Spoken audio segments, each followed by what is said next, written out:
Viserys Targaryen here, and I just wanted you to know, Christmas is coming.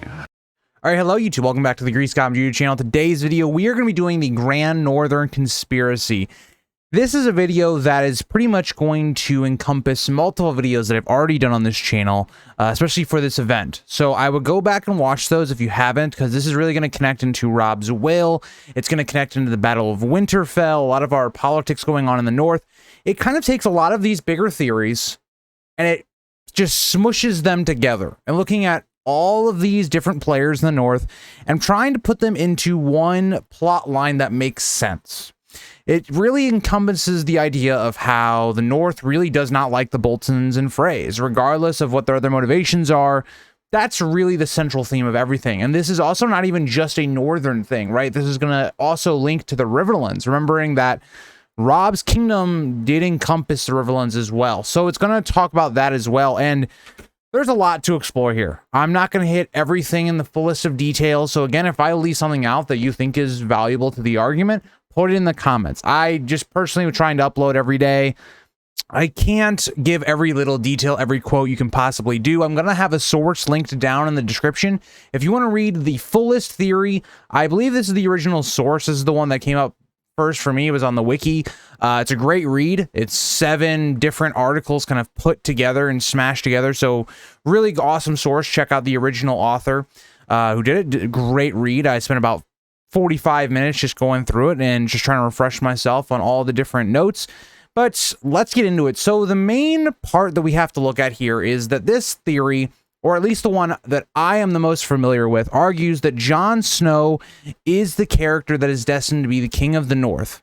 This theory, again, looks at the Robb's will section of this event. Again, I would really highly recommend watching that video before continuing on in this one, as it will really have a lot of context as to what we're going to be talking about in this video. But the whole idea here is that Robb left Jon as the heir to his kingdom. Given that the circumstances were going on with Sansa not being fit to be his heir because of her being married to Tyrion, Arya was missing at the time and presumed dead. Bran and Rickon were said to be dead at this point. Robb didn't have anyone to turn to. He didn't have any heirs with Jane yet. And again, this theory really takes it from the idea that Jane Westerling does not have any kids with Robb, or does not have a baby. She's not pregnant. There's no heir there for Robb. So that is going to really limit it to just Jon. So again, you are going to have to believe that going forward with this specific version of the Grand Northern Conspiracy. So your opinion might be different depending on what you think about Jane Westerling's relevance to the story. So again, I think with this theory, we do have to go back a little bit because there's a lot of connecting factors.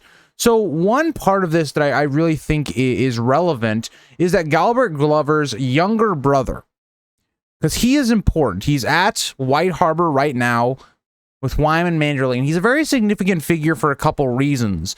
But for you guys that maybe don't remember, he is actually the person that leads the assault on Duskendale and gets captured. It's one of these terrible mistakes that goes wrong. It wasn't something that was really in the show too much.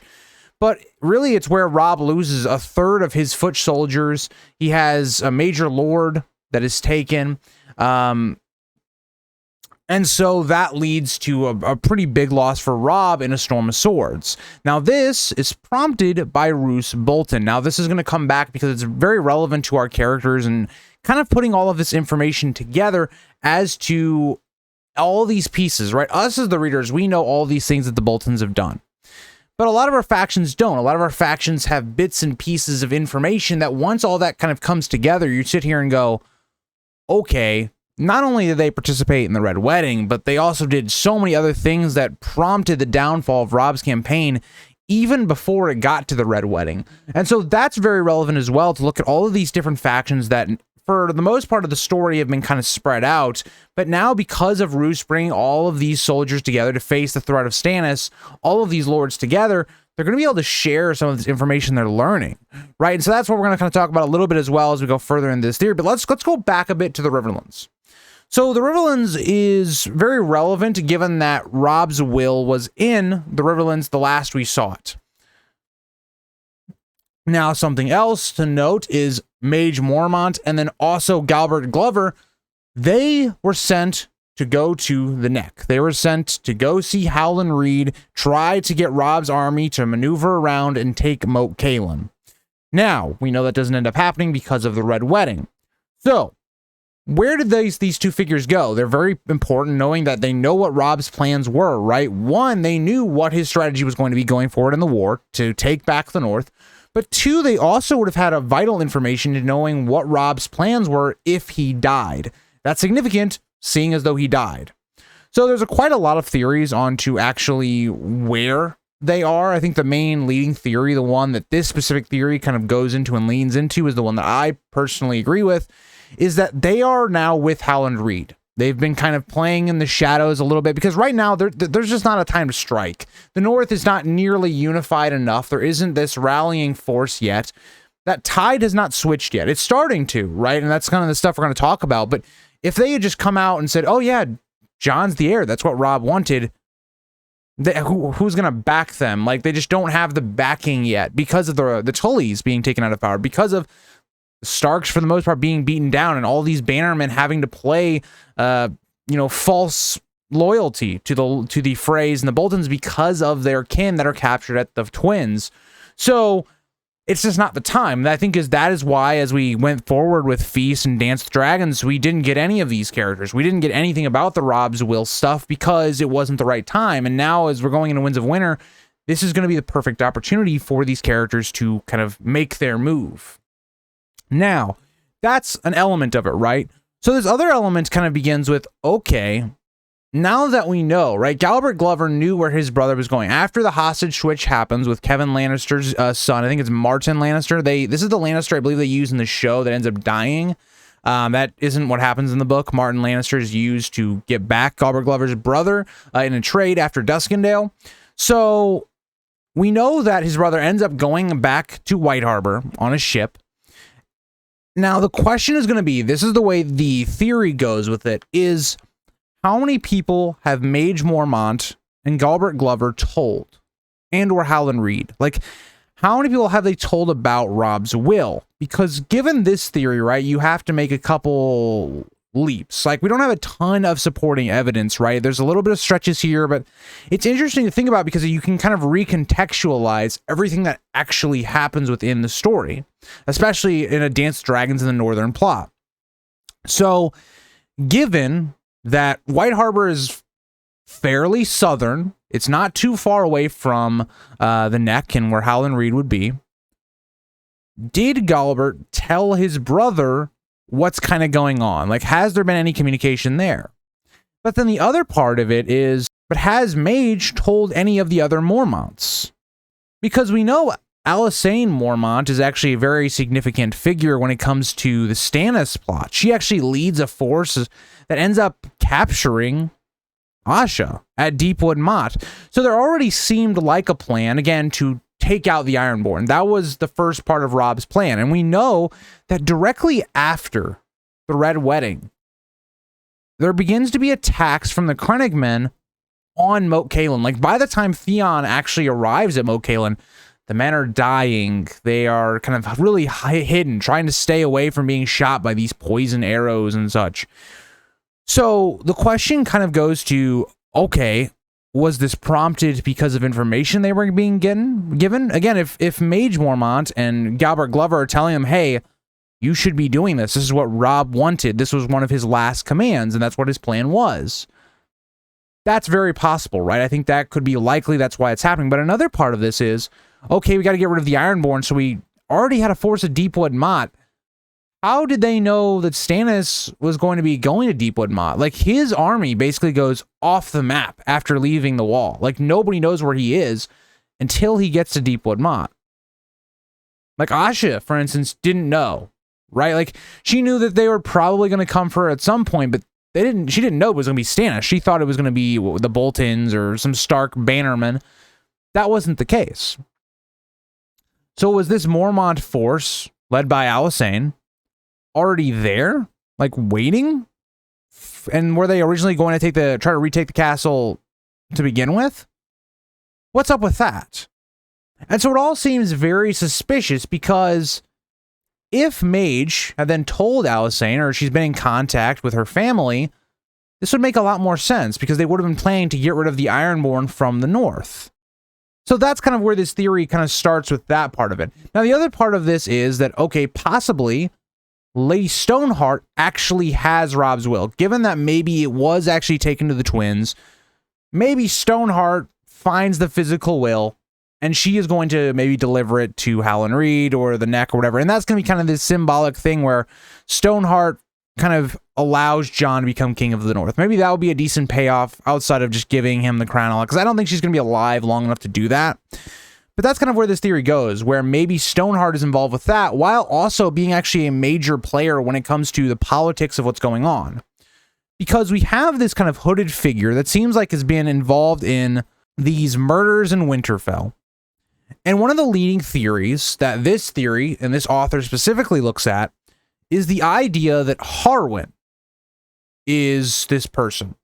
Now, again, for people that maybe don't remember, this is one of the men that Ned brings south and eventually goes with the Brotherhood of Banners. He's kind of the leading guy for the Stark forces that Ned sends. Again, a bad move, but he is there. We see him a couple times here with Arya and other places. We see him in Brienne's chapter with Lady Stoneheart, her old trial. He's actually there. So the big question this kind of brings about then is like, okay, how does he get all the way to the north? Again, it's plausible. I don't know how likely this idea is, but it's plausible given that a lot of time has actually passed. Given that chapter from Brienne, and then Dance Dragons just go forward in time a little bit after Feast. So it is plausible, and you look at the actual character, right? Knows Winterfell a decent amount. The Brotherhood Without Banners would want some informants within the North. Given, again, that Lady Stoneheart is the person in charge now, she's going to have a very keen interest in this idea of there's this fake Arya or something that's been married off in Winterfell. It makes a lot of sense that she would want eyes there. But then you also look at Tom, right, the singer or whatever that it's at Riverrun right now, who's going to be very pivotal in the Revenge Red Wedding. And I'm not going to talk about the Revenge Red Wedding too much because, again, I've already talked about that. That's why it's very important to watch these videos I've done, because they really lead into this video really nicely. It's why I wanted to do this one kind of towards the end of the event, because it's just a very big and broad. It just kind of ties everything really nicely together. So let's kind of get away from the Riverlands, right? There's a lot more stuff you can talk about here, and I'd love to hear your guys' ideas in the comments, but again, we're going to be here all day if we go through every single specific, everything we can kind of look at. But going up to the north. So again, let's assume that the Mormonts have been in contact. Let's assume that the Glovers have been in contact. That information, right, would then, again, Galbert's brother is with Wyman Manderley. That information would likely travel to Wyman Manderley. So at this point, Wyman Manderley and Galbert Glover's brother, I don't remember his name, by the way. I'm sorry about that. If you guys have noticed, I keep calling him his brother just because I don't remember his name. But with that being said, they would now know that A, Bran and Rickon are still alive, and also that the Boltons were responsible for the sack of Winterfell. So that information in and of itself is very valuable, given that not many people know that information in general, right? And so you also have to build upon the fact that if Galbert tells his brother, who is Robb's heir, Jon, there's a lot of information that's kind of culminating here, right? Where Jon now being the king, right? He is the heir to the throne. All this information about the crimes of the Boltons, right? You're going to have a lot of things. Remember, Galbert's brother also knows that Roose is the one that spurned on this attack on Duskendale. That was a clear setup. Nobody knows that right now, right? Like, it's a mystery. Robb doesn't know what prompted this attack, right? Like, the Glovers kind of just take the brunt of it because he's not there to defend himself. He doesn't, like, there's no dialogue that happens. So there's so much information here alone that would really be damaging to the Boltons. And so when you look at some of the other houses, we've already gotten hints that they all have very limited loyalties towards the Boltons and the Freys more specifically. Even the Umbers, right? There's a line that the Lady Barbary utters where it's like, if you didn't have hostages, if you didn't have the Great Jon as your hostage, Horsebane Umber would kill all the Freys. So again, there's already this idea that there's this floating around of disloyalty and really a lot of disconnect and just not good relations right now. You also just can tie that into other houses around this time, like the Hornwoods, House Kerwin or Serwin. I don't know how to say that, but you look at a lot of these other houses that have had interactions with the Boltons, and they don't like the Boltons for obvious reasons. And when you have other conflicting like information that's going to be circulating, if Wyman Manderly is kind of planting those seeds, you have already the stuff that happened with Ramsay, right? When it came to Lady Hornwood and all of that, and then the Boltons taking some land and things like that. But you'd also have that Ramsay, given that Wyman Manderly is going to know what happened at the Sack of Winterfell, that Ramsay was the person that actually killed people in their family at that Sack of Winterfell, right? Because Ramsay comes to the gates and says, oh, I killed these people, these people. That's all very relevant information because that's information that people don't know, right? Like people don't know what happened at Winterfell. And so when this all starts circulating around, you go, wait a minute. But that gets us to a more even interesting idea here is like, what is Lady Barbary thinking? Because Lady Barbary on the outset says, you know, she has a hatred for the Starks because of things that happened in the past, whether that be with Ned or Brandon and things like that. Well, some revealing evidence is going to come to the forefront. One, we already know that Barbary Dustin hates Ramsay. She does not want to entertain Ramsay at her castle. She basically forbids him. Like Ramsay says, I should be feasting in her castle, and Roose is basically like, she doesn't like you. It's not my right to basically tell her who to make a feast for, right? But you also build upon the fact that, again, this happens because Lady Dustin had a very big tie and really liked Roose's first son, and apparently Ramsay killed that son. Now, let's also add on to the idea of what happened with what happened with Bran and Rickon, and what actually happened at Winterfell. All of this information that Wyman could tell her, and that all leads to why does she go down to the Winterfell crypts with Theon? And she even almost seems like she's confirming the story that Wyman tells Davos. This idea that Bran and Rickon were in the crypts for a while and they outsmarted Theon and they got away. And she even notes there's some missing swords in the crypts, the ones that Bran and Rickon would have taken. It seems a little fishy. And so the question becomes, has Barbary Dustin flipped? Is she really loyal to Roose anymore? Was she ever loyal to Roose? Or is she playing her own game, trying to pick the best side?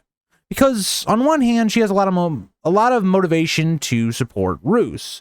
But on the other side of it, she has a lot of motivation to not, given what we know about her personal motivations. But that even leads us even further into the Stannis camp, right? Like, it seems like a lot of these mountain clans, again, remember, Bran and Rickon ran into some of the people of the mountain clans. Like, some of them know that Bran and Rickon were going to the wall. And so that information also is going to be maybe circulating to a character like Alysanne Mormont, who's also going to possibly have this knowledge from Mage about what actually happens at the Red Wedding, what's the whole plan, what's Robb's plan. And then he goes even further, because then you have apparently some of the older Mountain Clan leaders going to the wall and meeting Jon. All of this is just very suspicious. There's a lot of interweaving. There's a lot of characters that may know something but may not know something. And what happens if this side tells this side something? It's very interesting the way all these things connect. And the thing is, we've always been told it's very difficult to keep a secret. Think about how many characters are now starting to learn things that early on in the series were very mysterious, like Winterfell and its fall. To the broad majority of our characters, they knew nothing about. And then slowly it starts to wrinkle out. So if it starts with Wex, and then that goes to Wyman. and Gobert Glover's brother, and then you have some other information, the Mountain Clans, finding Bran and Rickon. More and more characters are starting to realize that the Boltons did more crimes than we even initially thought. And that's not even to mention Wyman Manerly has already killed a few of the Freys that we already know of. Frey Pie theory is basically confirmed, in my opinion, and we know that's already happened. And so that all leads to, again, when we talk about the Battle of Winterfell, why it makes a lot of sense for Wyman Manerly to either, one, just flip to Stannis' side, or two, to just stay out of it, right? Just let the Freys go to their deaths. It doesn't affect him at all. It weakens his enemy. And so all of this is relevant when we get to this idea of Jon Snow, because, again, this also is going to tie into another theory. This theory specifically went with the common R plus L equals J theory, and that's how they tie it in as well. Saying, again, that Jon becomes King of the North, and also because he is a legit Stark regardless, that's going to be revealed by Howland Reed, and that's going to go even further. Like, that's a whole nother facet. Like, has Howland Reed told anyone, even like, Mage Mormont or Gobert Glover, building on top of, after hearing Robb's will, like, does he confirm more, or is that being saved for this moment? So all that's really interesting as well. But then you also have, like, what does Bran Bloodraven bring to this conversation? And we didn't even really talk about in this video too much, but the Blackfish. Because there's a lot of suspicious things that goes on with the Blackfish in the River Run. Like, there's a lot of weird things that go on. First, we have Tom. Again, Tom could be very easily a messenger from Catelyn to a character like Edmure, to a character like Blackfish. You think about how this information could spread. Again, Jaime leaves Tom and Edmure together for quite a long time. Again, it's more supposed to be Jaime is supposed to be having Tom, who's a singer, basically sing the Rains of Castamere to Edmure to torture him, to do what he wants, basically. But the two are having really the same cause. Again, Tom is serving Edmure's sister, even though it is Lady Stoneheart now. Interesting what they could have talked about in that time alone.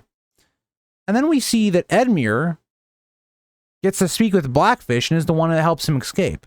What does Edmure tell Blackfish about certain things going on? And again, Edmure also knew what Robb's will was. So what information traveled from Edmure to the Blackfish? And even in Blackfish and Stoneheart's conversation, or even in Blackfish and Jaime's conversation, Jon Snow is brought up. But the really weird thing here is that Blackfish notes that Jon is basically a bastard, he's untrustworthy. But why would that be? Given that Blackfish was one of Robb's staunchest allies, commanders, he knows, like, how well Robb looked at Jon. And so part of this is like, okay, did Catelyn really convince Blackfish that much of it? Like, that he wasn't trustworthy and all these things, even though Blackfish never met Jon? It's interesting.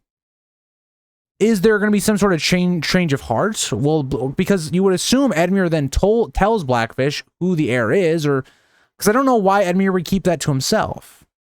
We know that Blackfish wants to keep the cause going for the Starks, so it seems very obvious that Edmure would tell him. So again, what all these ideas culminate in is a lot of different information coming out about the Boltons. A lot of different secret banding going on that would lead to a northern coalition rallying to dethrone the Boltons.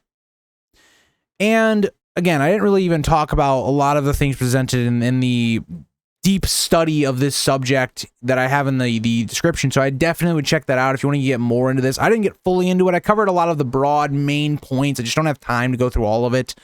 But again, check that out if you would like. But I didn't really even touch on, like, how are the North going to react to Stannis? If Stannis actually wins over the Boltons, like, what's going to come with that? Are they going to bend the knee, or are they going to stick with making Jon the king?